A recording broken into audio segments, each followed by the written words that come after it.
हाँ जी बेटा देखिए,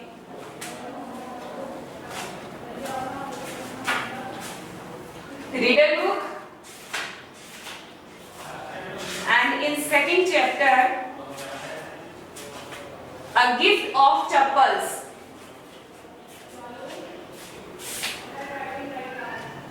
A gift of chappals.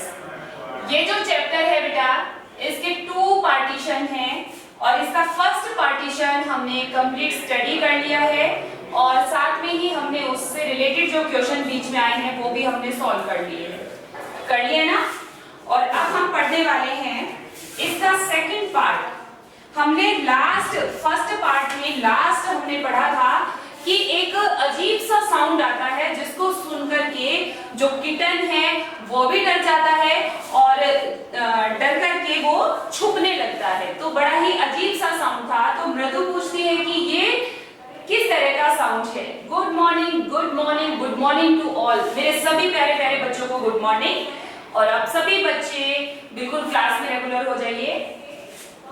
चलिए देखिए, तो बच्चों इसका जो सेकंड पार्ट है मैं पढ़ाऊं या फिर फर्स्ट पार्ट में किसी बच्चे को कोई प्रॉब्लम है तो मुझे बताइए। फर्स्ट जो इसका पार्ट है वो सभी बच्चों को समझ में आ गया है। सेकंड पार्ट पढ़ा दूं। ये पेज नंबर है 22 और इसमें ऊपर दिए हुए हैं क्वेश्चन जो मैंने आपको सॉल्व करवा दिए हैं और सेकंड पार्ट ये यहाँ से शुरू हो गया है, ये मैं आपको पढ़ाने वाली हूँ। ठीक है, चलिए। सो पेज नंबर 22 पर सेकंड नंबर पार्ट सभी बच्चे देखेंगे। मृदु cracked up the window.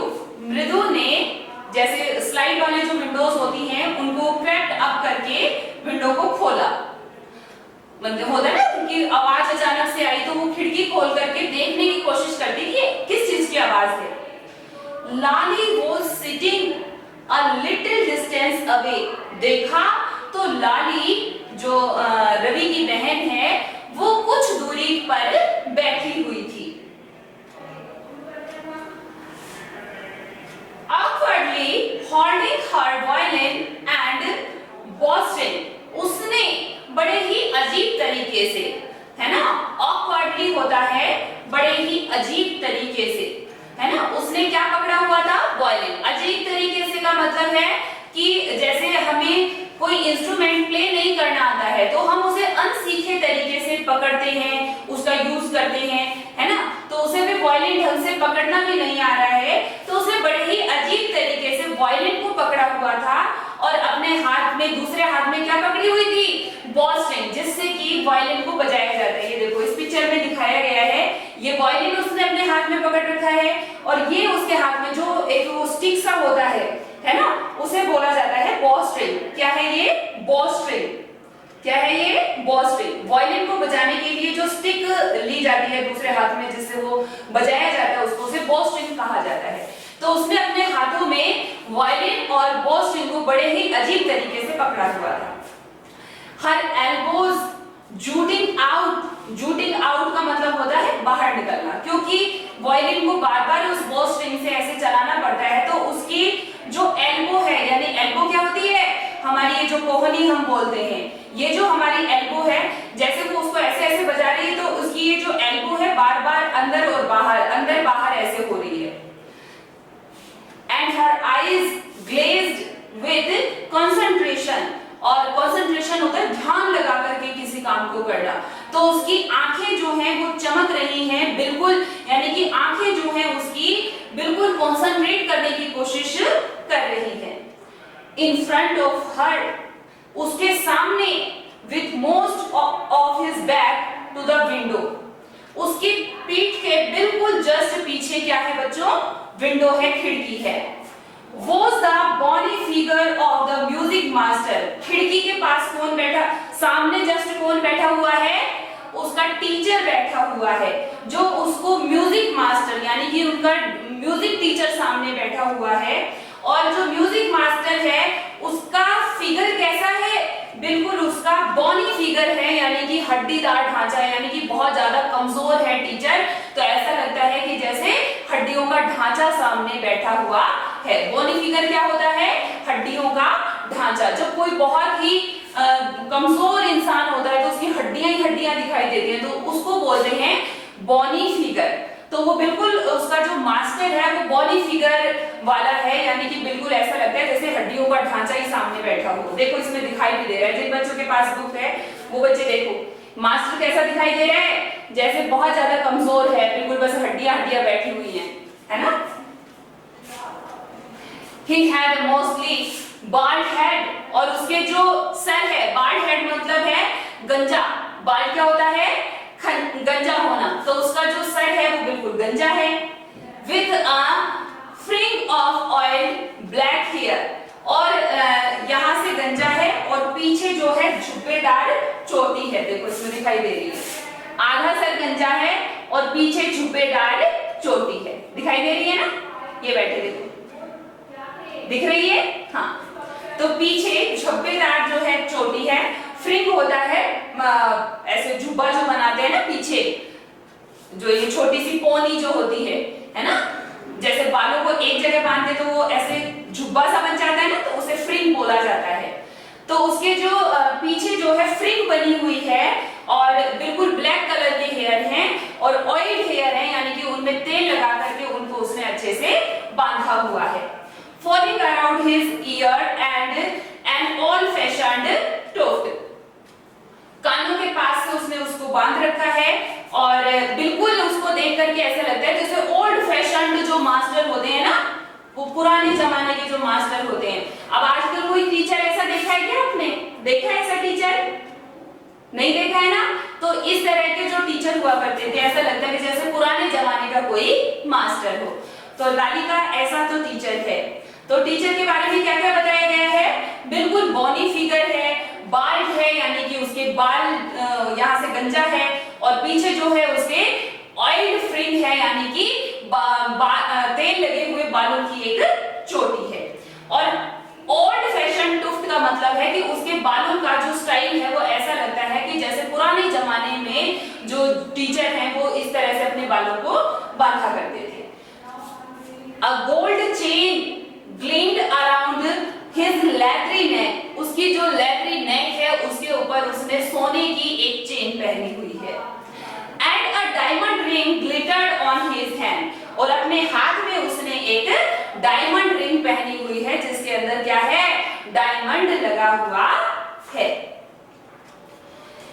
As it glided up and down the stem of violin, उसकी जो अंगूठी है वो दिखाई देती है जब वो वायलिन के स्ट्रिंग को बार बार ऊपर नीचे लेकर के जाता है, तो हाथ बार बार नजर आ रहा है, तो उसकी अंगूठी जो है वो बार बार नजर आ रही है, दिखाई दे रही है जब वो ग्लाइड अप करता है वायलिन स्ट्रिंग को और ग्लाइड डाउन करता है, यानी ऊपर ले जाता है स्ट्रिंग को, नीचे लेके जाता है, तो बार बार उसकी जो अंगूठी है ना, वो नजर आ रही है।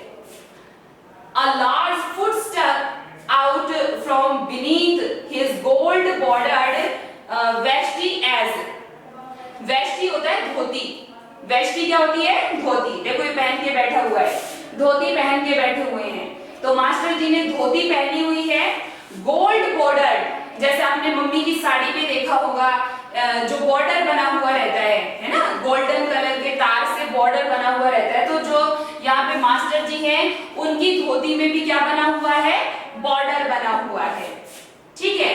तो गोल्डन बॉर्डर बना हुआ है और large foot stuck out from beneath का मतलब है इतनी नीची धोती पहन रखी है कि पूरा पैरों को भी ढक रही है, पूरा पैरों तक नीचे उसने धोती पहनी हुई है और उस धोती पर गोल्डन कलर का बॉर्डर बना हुआ है। And he was beating time on the floor with the scrawny big toe, और जब तान आती है तो हमारे, आपने भी ऐसा देखा होगा कि जब कोई म्यूजिक बजता है और हमें वो म्यूजिक अच्छा लगता है तो हमें भी तान आने लगती है और हमारे पैर जो होते हैं अपने आप जमीन पर ऐसे जो है हम टैप टैप टैप करने लगते हैं पैरों से, जैसे जैसे म्यूजिक सुनता है वैसे वैसे हम तान के अकॉर्डिंग पैरों को भी बजाना शुरू कर देते हैं। तो ऐसे ही जो मास्टर जी हैं, जैसे जैसे वायलिन की तान उन्हें आने लगती है वो क्या कर रहे हैं, अपने पैरों को जमीन पर टैप टैप टैप करने लगते हैं। He played a few notes. Notes होता है धुन. उन्होंने कुछ धुन बजाई. Lali stumbled behind him on her violin. अब टीचर है वो कुछ धुन बजा करके सिखा रहा है लाली को, तो लाली जो है कॉपी करने की कोशिश करती है क्योंकि लाली अभी सीख ही रही है, उसे अच्छे से बजाना नहीं आता है. तो ऐसा लगता है कि जैसे बच्चे को चलना सिखाते हैं और वो ठोकर खाता है बीच में या उसे प्रॉपर्ली चलना नहीं आता है, तो इसी तरह से लाली भी ऐसा ही साउंड क्रिएट कर रही है, उसे भी वायलिन ढंग से बजाना नहीं आ रहा है.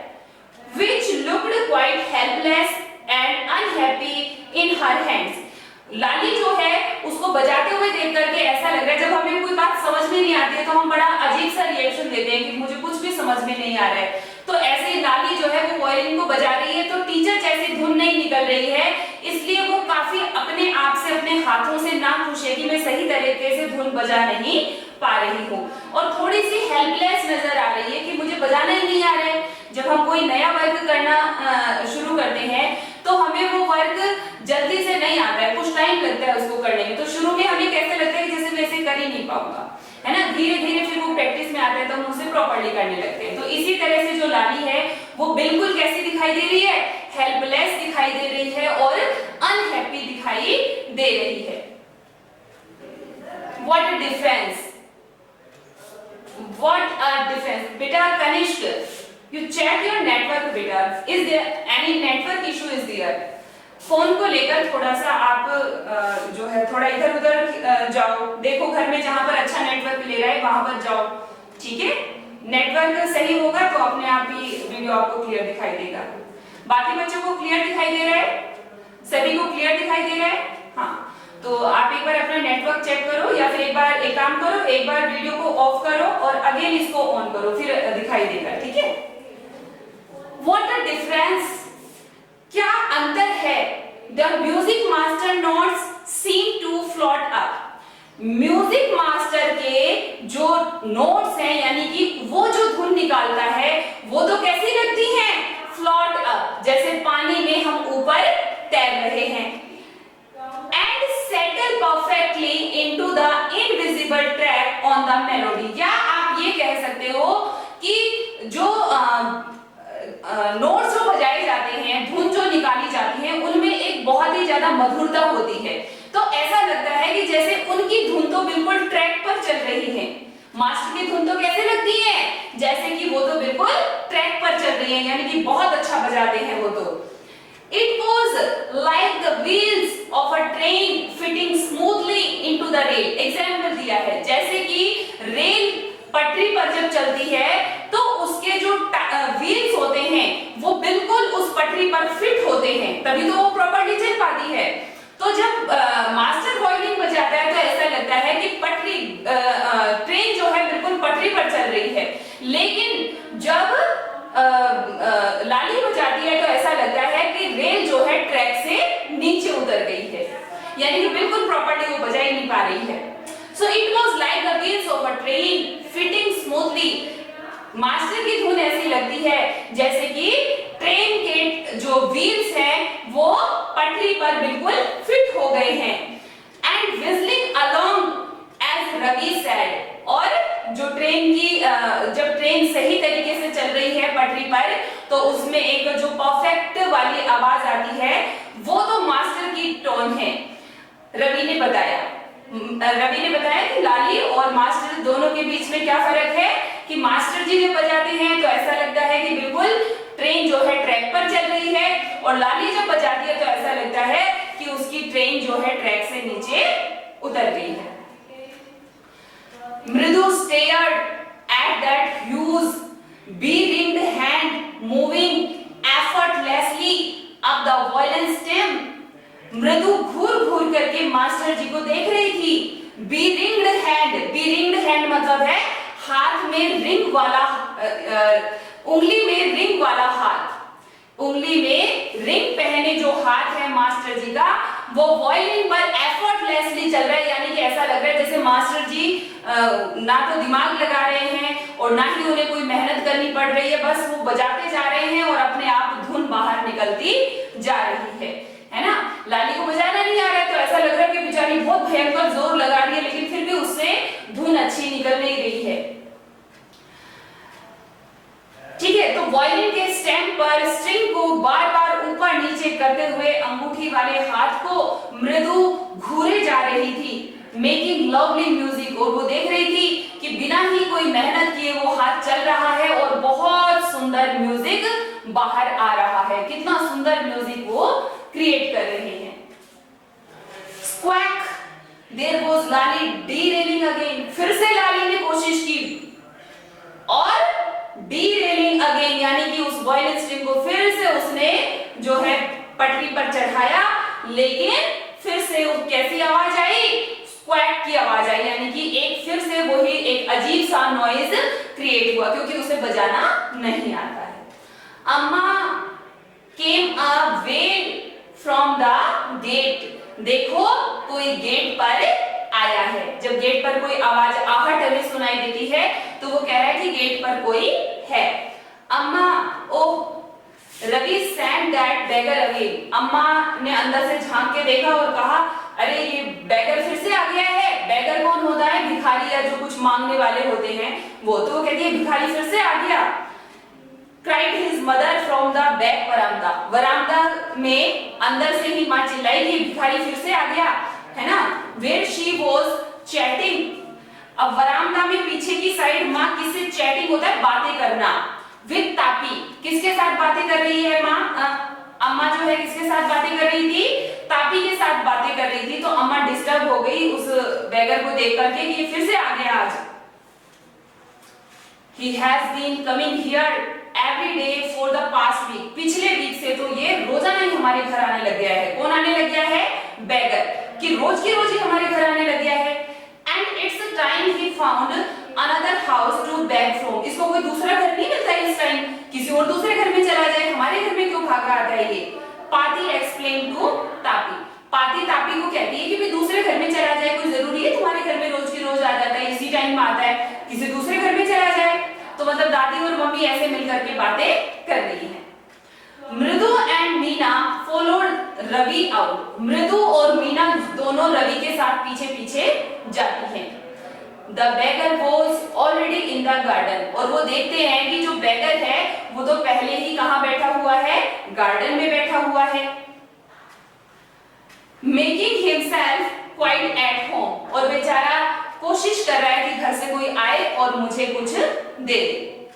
He had spread his upper cloth under the neem tree। उसने अपने ऊपर के जो कपड़े हैं वो नीम के पेड़ के नीचे फैलाए, यानी कि जो बेगर वगैरह होते हैं वो अपने साथ में अपनी पोटली रखते हैं, जहां भी अच्छा जगह बैठने को मिलती है ना, खाने का मिल जाता है, तो वो क्या करते हैं अपना नीचे कपड़ा बिछाते हैं और उसके ऊपर बैठ जाते हैं। तो ये बेगर जो है उसने रवि के घर, उनके जो बाहर उनका ग्राउंड है उसके अंदर, उसने गार्डन जो है उसके अंदर नीम के पेड़ के नीचे अपना कपड़ा बिछा लिया बैठने के लिए। And was leaning against it's trunk, apparently prepared to take a little snooze while he waited for the arms to appear। apparently होता है seemed, apparently होता है seemed, देखकर, है ना, या जो जिस तरह से जिस पर्पस से वो वहां पर बैठा था, तो apparently prepared to take a little snooze, खुद को तैयार, snooze होता है हल्की सी झपकी लेना, कि जब तक कोई अंदर से कुछ लेकर के आए तब तक मैं क्या कर लेता हूँ? हल्की सी झपकी ले लेता हूँ। He waited for the arms to appear। ऐसा लग रहा था कि जैसे भीख के वेट में, आर्म्स ALMS, आर्म्स होता है भीख, ठीक है, तो वो भीख के लिए या दान के लिए बैठा हुआ वेट कर रहा है।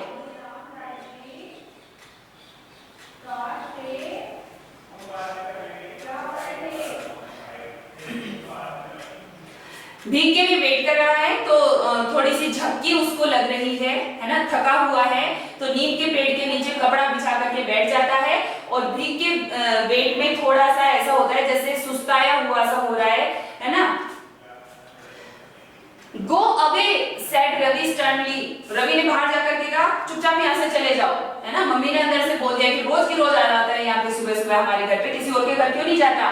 तो रवि ने भी बाहर आकर उसको स्टर्नली होता है सख्ती से कहना, जोर से झिड़क के कहा कि निकलो तुम यहाँ से, चलो।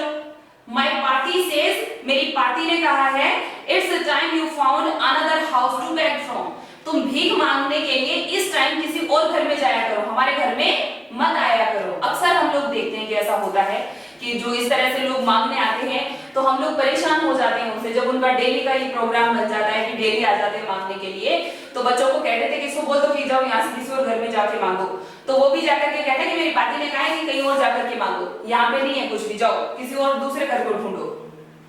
The beggar opened his eyes, अब वो जो बैगर था वो तो बहुत ज्यादा स्नूजी हो रखा था, यानी कि उसकी आंखें जो थी वो झपकी ले रही थी, तो बैगर की अचानक से आंख खुली, वेरी वाइड, जैसे नींद से आंख खुलती है तो हम बड़ी बड़ी आंखें खोल करके देखते हैं, तो वो भी अपनी आंखों को ऐसे खोल करके देखता है, and gazed at each of the children one by one, और एक एक बच्चे को, गेज होता है टकटकी लगा करके देखना, टकटकी लगा करके एक एक बच्चे को देखता है। The ladies of this house, he said at last in a voice choked with feeling, अपनी फीलिंग के साथ अपनी बात को मैच करते हुए कहता है कि घर में कोई औरतें नहीं है क्या, कि मतलब घर में कोई बड़ा नहीं है जो मतलब कुछ दे देता मुझे खाने पीने का सामान।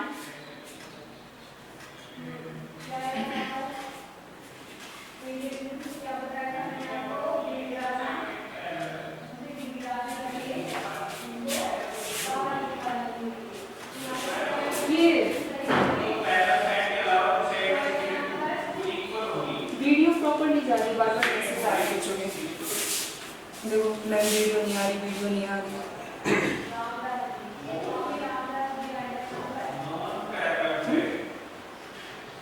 यहाँ से तो अपने लोगों से दिख रहा है, उन बच्चों को नहीं दिख रहा, हर बच्चे का मैसेज आ रहा है, कनिष्क का आ रहा है, गुलशन का आया है, और 2-3 बच्चों का आया है, ढेर मचा रखा है, मैम नहीं दिख रहा, नहीं दिख रहा।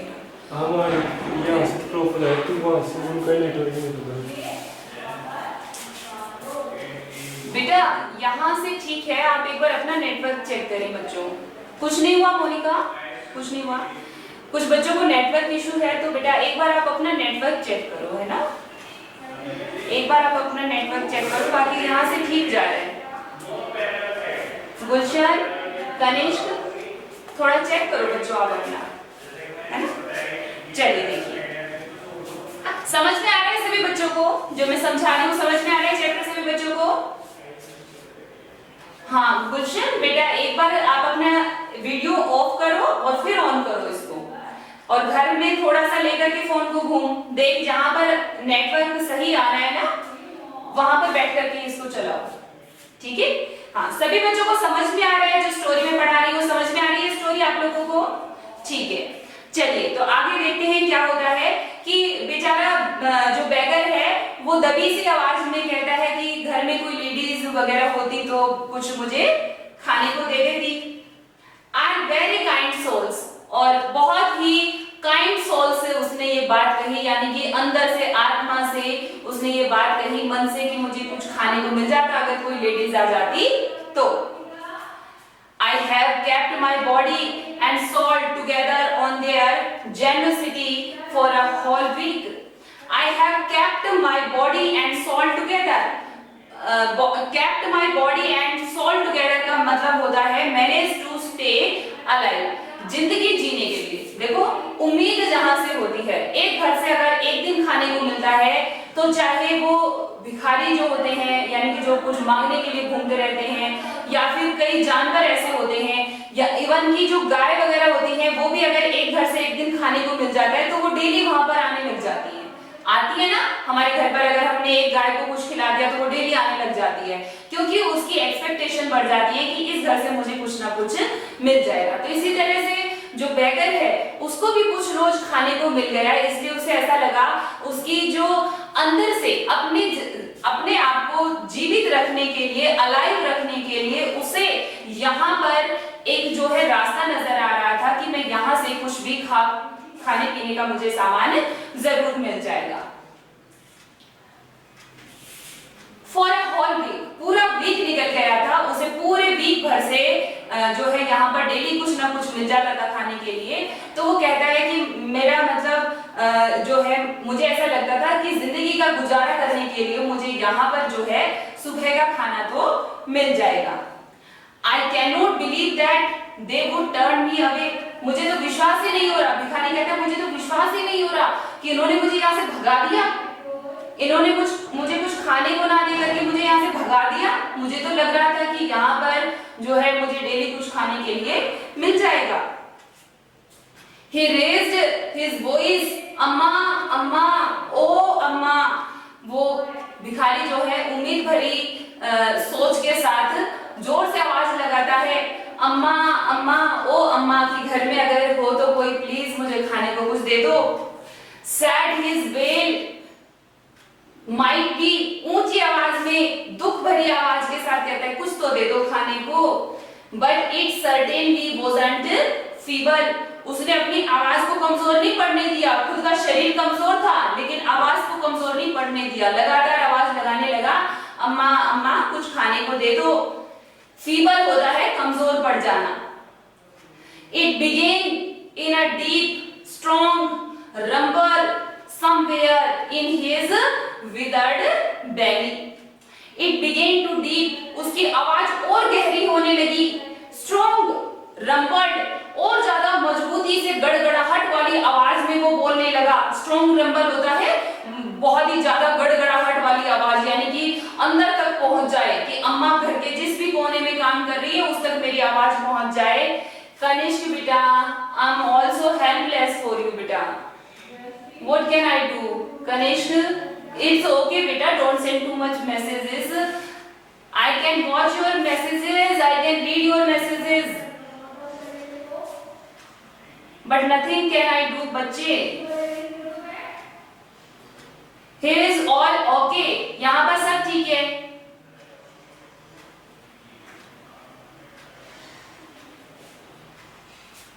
एक बार अपडेट करो, अपने फोन को अपडेट करो, एक बार फोन को अपडेट कर लो, है ना। जो आपका मोबाइल डाटा है उसको ऑफ करो, वापस से ऑन करो, कोशिश करो, हो सकता है क्योंकि आपका एक का ही प्रॉब्लम चल रहा है ये। हाँ जी बच्चों देखिए, he raised his voice, अम्मा अम्मा, oh said his wail might be but certainly wasn't feeble। अम्मा अम्मा करके जोर से चिल्लाने लगा और अपनी आवाज को उसने कमजोर पड़ने नहीं दिया। He began in deep, और गहराई से आवाज, इतनी जोर से आवाज लगाने लगा, strong rumbled voice में, गड़गड़ाहट वाली आवाज में, somewhere in his withered belly। क्यों, ये बात उसके मुरझाए हुए पेट को देख करके, विदर्ड बेली होता है मुरझाया हुआ पेट, उसके अंदर, यानी कि होता है ना कि पेट में चूहे कूदने लगते हैं जब हमें खाना दिखाई देने लगता है, उसको उम्मीद थी कि यहाँ पे आते तो खाना मिल जाएगा, तो उसके पेट में चूहे कूद रहे थे, बहुत ज्यादा उसके पेट में गड़गड़ाहट हो रही थी। And came booming out of his mouth, ऐसा लग रहा था कि पेट में जो गड़गड़ाहट हो रही है ना वो मुंह से बाहर निकल निकल के आ रही है। होता है ना कि आप लोगों को जितनी ज्यादा भूख लगी होती है उतना ज्यादा आप मम्मी को जोर जोर से बोलते हो, मम्मी प्लीज खाना लाओ ना, बहुत ज्यादा भूख लगी है। तो जो बैगर है वो भी क्या करता है, जोर जोर से आवाज लगाता है कि प्लीज खाना दो। ऐसा लगता है कि उसके पेट की आवाज मुंह से निकल के बाहर आ रही थी। And came booming out of his mouth with its few remaining teeth stained brown with beetle chewing। सुपारी चबा चबा करके, बीटल होता है सुपारी, सुपारी चबा चबा करके उसके जो सामने के दांत है वो बिल्कुल कैसे हो रखे थे, ब्राउन कलर के उसके टीथ हो रखे थे, और अपने उन ब्राउन टीथ से ही जोर जोर से चिल्ला चिल्ला करके आवाज लगा रहे थे। उसके दांत दिखाई दे रहे हैं कि अपने उन ब्राउन टीथ को दिखा दिखा करके वो क्या कर रहा है, जोर जोर से आवाज लगा रहा है।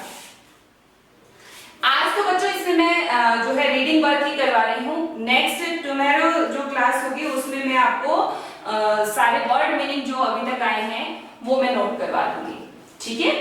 तो नेक्स्ट देखिए इसमें, Ravi tell him there is nothing left in the kitchen. Ravi इसको कह दो, रुकुमणि ने बोला कि इसको कह दो कि आज किचन में कुछ भी नहीं बचा, कुछ है ही नहीं किचन में, कुछ बचा ही नहीं, बताओ तुम्हें क्या दूं मैं। And he is not to come again, और इसे ये भी कह दो कि आगे से दोबारा हमारे घर मत आना। Tell tell him that she sound fed up. ऐसे फेड अप मतलब होता है तंग आ जाना, कि जैसे उसके रोज आने से वो तंग आ गई है।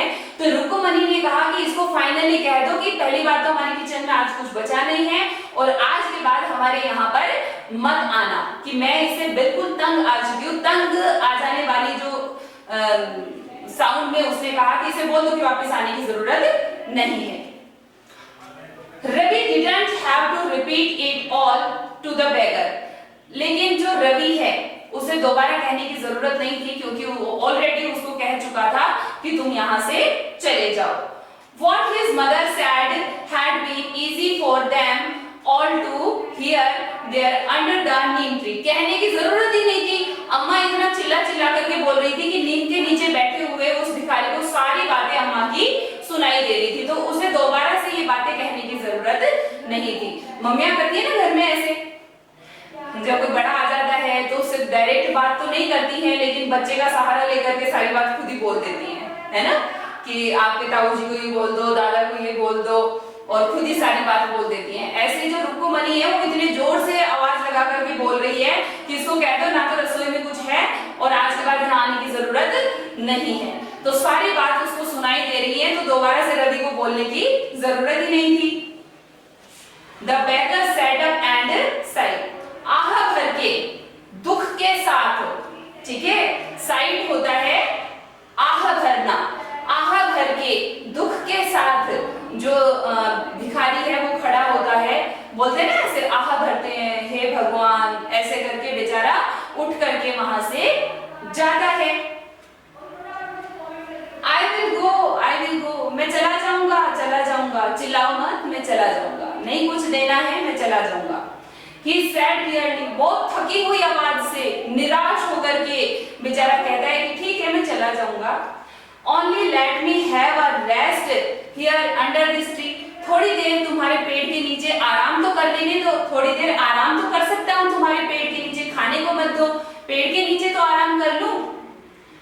The sun is so hot, देखो धूप कितनी तेज हो गई है, कितना सूरज गर्म हो रहा है। The tar has melted on the road। एक जो रोड पर अगर पैर रखूंगा तो इतनी तेज धूप है, ऐसा लगता है कि सब कुछ पिघल जाएगा, मेल्ट हो जाएगा। My feet are already blistered। नंगे पैर चल चल के, मेरे पास जो है स्लीपर भी नहीं है, नंगे पैर चल चल के मेरे पैरों में ब्लिस्टर होता है, फफोले हो जाना, जब जल जाता है तो फफोले हो जाते हैं, तो कहते हैं कि मेरे पैरों में तो ऑलरेडी ब्लिस्टर्स हो रखे हैं। He stretched out his feet to show large pink peeling blisters on the soles of his bare feet। बच्चों को अपने पैर दिखाता है, उसके पैर जो हैं बिल्कुल पिंक, मतलब कि जलने के कारण पिंक कलर के हो गए हैं। पीलिंग ब्लिस्टर्स, पैरों में छाले हो रहे हैं फिर भी चलता है, इसलिए जो छाले हैं वो पील हो गए हैं, यानी कि फट गए हैं, छिल गए हैं।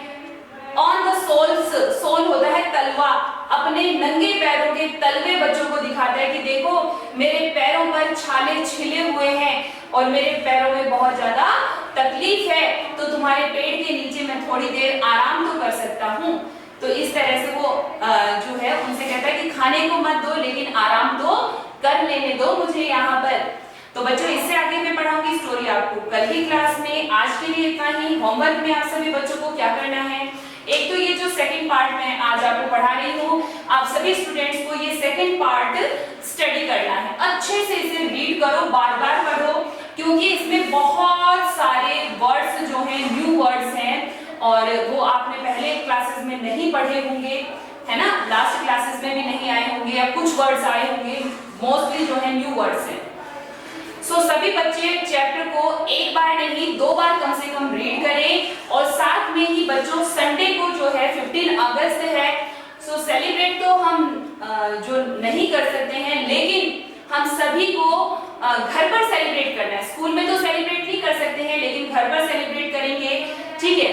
सैटरडे को हम सभी बच्चे जो है अपना इंडिपेंडेंस डे है उसके लिए ही चर्चा करेंगे, बातें करेंगे, और जैसा भी मना पाएंगे हम उसे मनाएंगे।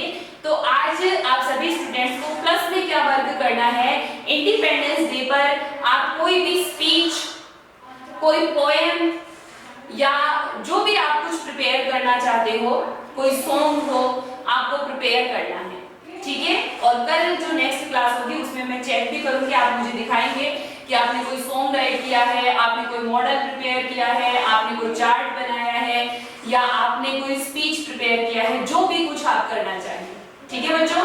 सो आज के लिए इतना ही, मिलेंगे नेक्स्ट क्लास में। So thank you, bye, have a nice day.